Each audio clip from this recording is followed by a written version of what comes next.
Bonjour et bienvenue chers amis gourmands et amateurs de recettes et secrets. Aujourd'hui, nous allons explorer les cuisines, les coutumes et les anciennes croyances provençales et méditerranéennes qui nous ont apporté cette délicieuse et parfumée sauce que nous appelons aioli. Oui, l'aioli est toute une histoire. Une histoire au parfum de Provence.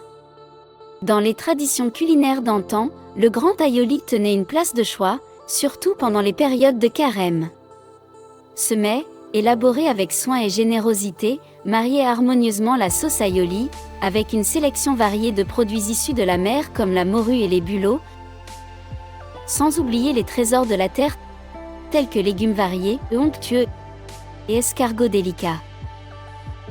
Ce plat, qui puise ses racines dans la tradition, est peu à peu sorti de son contexte austère pour s'inscrire dans le cadre de célébrations conviviales et chaleureuses. En effet, il est devenu le cœur des festivités dans les villages provençaux, où les habitants se réunissent autour d'une table garnie d'aioli, créant des moments de partage et de convivialité qui se prolongent souvent par des bals populaires, où la danse et la musique viennent sceller cette communion gastronomique et culturelle. Curieusement, cette tradition culinaire trouvait aussi un écho dans les recommandations de l'Église, pour des raisons moins festives. En effet, la sauce aioli, avec son arôme puissant d'ail, était encouragée par l'Église, surtout dans des périodes de jeûne et de contemplation spirituelle comme le carême. La raison ? Son odeur prononcée était réputée pour tempérer les élans amoureux, alignant ainsi les fidèles avec les principes de modération et de chasteté prônés durant ces périodes. Ah, l'ail! Cette petite merveille qui fait battre le cœur de la Provence, et pas seulement parce qu'il est bon pour l'artère. Dès que le 19e siècle pointait le bout de leur nez, les Parisiens fins gourmets s'étaient déjà réjouis de cette cuisine ensoleillée, où l'ail règne en maître. Même Alexandre Dumas, en 1873, ne tarissait pas d'éloges. L'air, en Provence, est imprégné d'un parfum d'ail qui le rend très sain à respirer. En Provence, l'ail n'est pas juste un condiment, c'est carrément un art de vivre. On l'aime, on le vénère, on lui attribue mille et une vertus, et on le glisse dans toutes les recettes, de la plus traditionnelle à la plus surprenante. Depuis le Moyen-Âge, on lui prête des pouvoirs presque magiques pour la santé. Vous avez un rhume ? Mangez de l'ail. Le cœur qui flanche ? Encore de l'ail. Un vampire à votre porte ? Bon, là, c'est peut-être un peu vrai. En tout cas, en Provence, on ne lésine pas sur l'ail. C'est le petit secret provençal pour une longue vie, joyeuse et parfumée. L'aioli n'est pas une mayonnaise à l'ail. C'est un aioli. Alors bon, découvrons le délicieux et parfois orageux monde de l'aioli, cette fierté provençale qui ne souffre aucune approximation. Premier point, et non des moindres, qualifier l'aioli de simple mayonnaise à l'ail relèverait presque du blasphème aux yeux des puristes. Alexandre Dumas, malgré tout son génie littéraire, s'est aventuré sur un terrain glissant en le décrivant comme une espèce de mayonnaise pour accompagner poissons et escargots. Sacrilège! Pour les aficionados de la cuisine provençale, l'aioli est bien plus que cela, c'est une institution en soi. D'ailleurs, un débat savoureux anime les gardiens de cette tradition, doit-on, oui ou non, inclure le jaune d'œuf dans cette émulsion divine ? Les puristes vous diront que dans l'aioli des temps anciens, point d'œuf ne figurait. Le secret résidait dans l'ail, capable à lui seul de lier et d'épaissir la sauce. Une mie de pain légèrement humidifiée ou une pomme de terre bouillie pouvait également entrer en scène pour assurer la consistance parfaite. Mais, voilà que des figures emblématiques de la gastronomie, telles que Frédéric Mistral ou Auguste Escoffier, ont introduit le jaune d'œuf dans la recette, le rendant presque incontournable de nos jours. Pour ajouter une touche d'exotisme à cette histoire déjà riche, imaginez que l'ancêtre de notre aioli contemporain se parait non d'huile d'olive, mais de lait d'amande.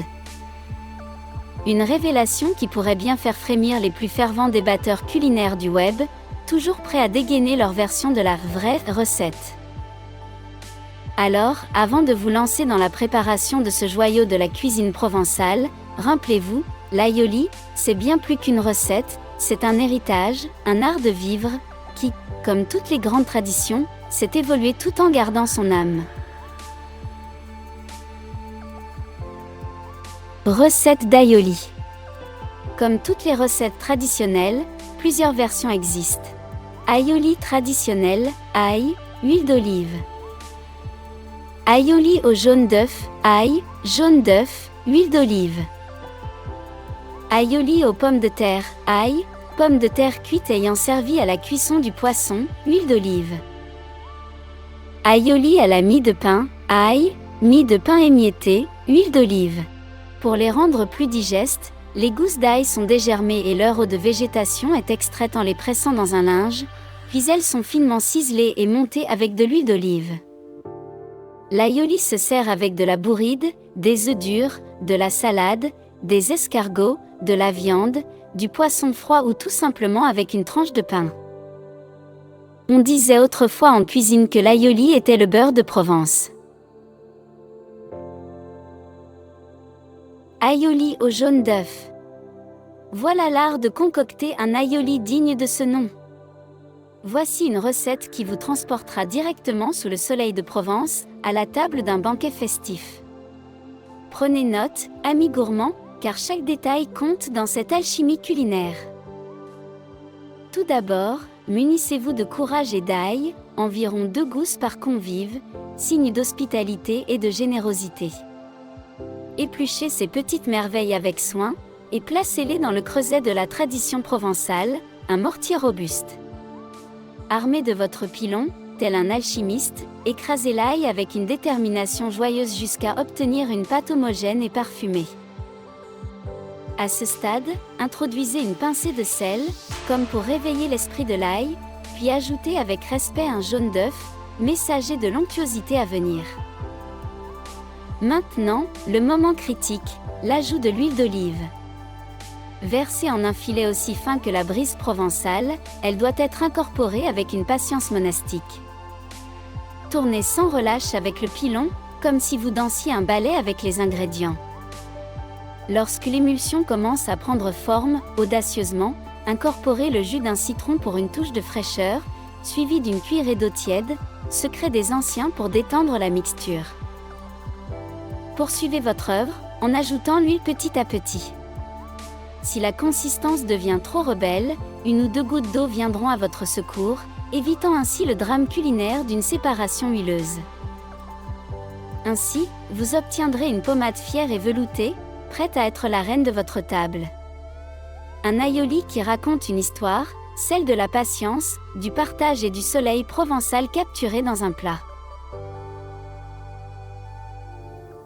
Le petit secret de la réussite. L'aioli, ce délice provençal, peut parfois jouer les divas capricieuses, au désastre, tomber, en pleine préparation, vous laissant face à un mortier de déception. Mais, que cela ne vous abatte pas! Voici le rituel de sauvetage pour relever l'aioli et restaurer sa gloire. Tout d'abord, gardez votre calme et rassemblez votre aioli déchu dans un petit récipient, comme pour lui offrir une seconde chance. Introduisez quelques gousses d'ail, comme des renforts venus à la rescousse. Armez-vous de votre pilon et écrasez avec passion et détermination. Transformez ces gousses en une poudre fine, empreinte de votre volonté de vaincre. À ce stade, introduisez un jaune d'œuf dans le mortier, symbole d'espoir et de renouveau. Mélangez vigoureusement avec le pilon, en y mettant toute votre âme. Puis, avec un geste digne d'un maître alchimiste, versez progressivement l'aioli rebelle dans le mortier. Miracle de la cuisine, sous vos yeux ébahis et vos gestes experts, l'aioli commence à renaître. Il gagne en volume, en onctuosité, et se pare d'une couleur dorée, promesse d'un festin réussi.